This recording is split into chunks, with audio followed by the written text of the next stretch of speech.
ایک نہر کا پل اس قدر تنگ تھا کہ ایک ساتھ دو بکریوں کا گزر ناممکن تھا۔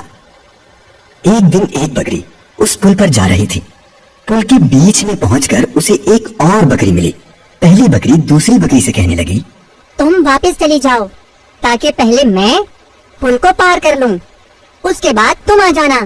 دوسری بکری بولی، واہ بھائی واہ، میں بھلا کیوں واپس چلی جاؤں، تم ہی واپس کیوں نہیں چلی جاتی؟ اور ہاں، پہلے مجھے گزر جانے دو۔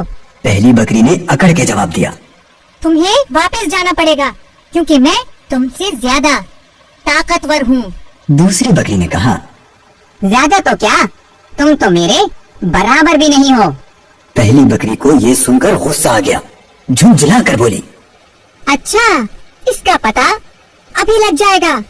یہ کہہ کر اس نے لڑنے کے لیے اپنے سینگ نیچے جھکا لیے، اور پھر دوسری بکری نے اسے روکتے ہوئے کہا، ٹھہرو ٹھہرو، دیکھو لڑنے سے کوئی فائدہ نہیں، اگر ہم لڑیں گے تو دونوں نہر میں گر کر ڈوب جائیں گے۔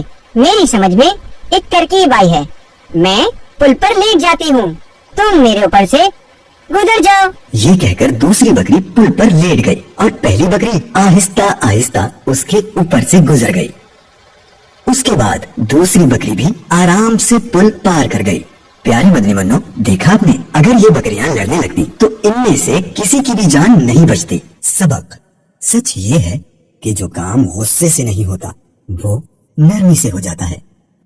فرمان مصطفیٰ صلی اللہ تعالی علیہ وآلہ وسلم ام المؤمنین حضرت سیدتنا عائشہ صدیقہ رضی اللہ تعالی عنہا سے ارشاد فرمایا، جس شخص کو نرمی سے حصہ ملا اسے دنیا و آخرت کی بھلائی سے حصہ ملا، اور جو شخص نرمی سے محروم رہا وہ دنیا و آخرت کی بھلائی سے محروم رہا۔